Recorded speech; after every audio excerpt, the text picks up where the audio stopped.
de bedste Facebook-stil, i dag har I sikkert alle sammen Facebook-konto, så ved de, de har organiseret noget, der hedder Timeline.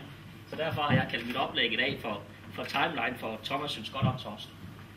Så det blev oplæst titel i dag. Og det startede i 1973, og nu sidder nogle af jer og tænker, så gammel ser han ikke ud. Nej, det gør han ikke, det er rigtigt. Og den anden af I sidder og tænker, kæft, det går langt for.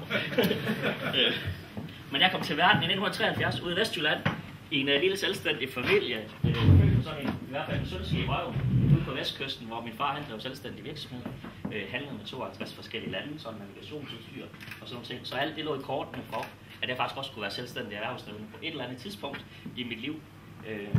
Men det gik ikke helt sådan, fordi at i 1993, så startede jeg min erhvervskarriere hos Holmsland Kommune, og det var lidt noget andet end at være selvstændig erhvervsdrivende, altså det at blive offentlig ansat. Og det blev jeg så, fordi min storebror hoppede ind i virksomheden, og 3 mand af samme støbning i samme virksomhed, det var ikke rigtig nogen god idé, så jeg skulle noget andet.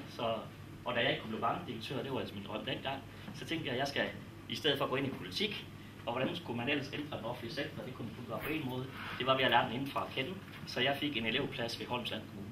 Så jeg er faktisk uddannet ved Holmsland Kommune en gang i 93. Så noget af det, vi laver mere og mere forretning på, det er applikationsudvikling.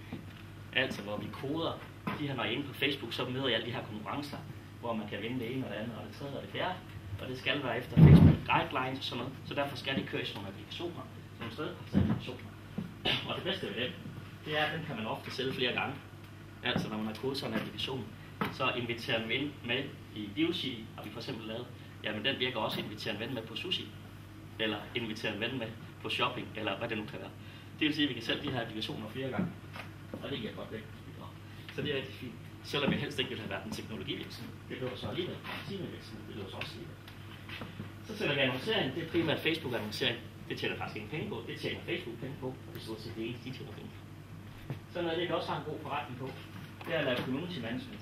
Altså, når folk ikke selv har tid til at drive deres Facebook-aktiviteter, så går de ud og siger, hey, vi har måske brug for en mand hele døgnet rundt, eller på fuld tid til at drive vores Facebook-side. Men vi har måske behov for en medarbejder i 5 til 10 timer, og gerne en, der ved en masse omkring sociale medier, og så køber de så tid inden.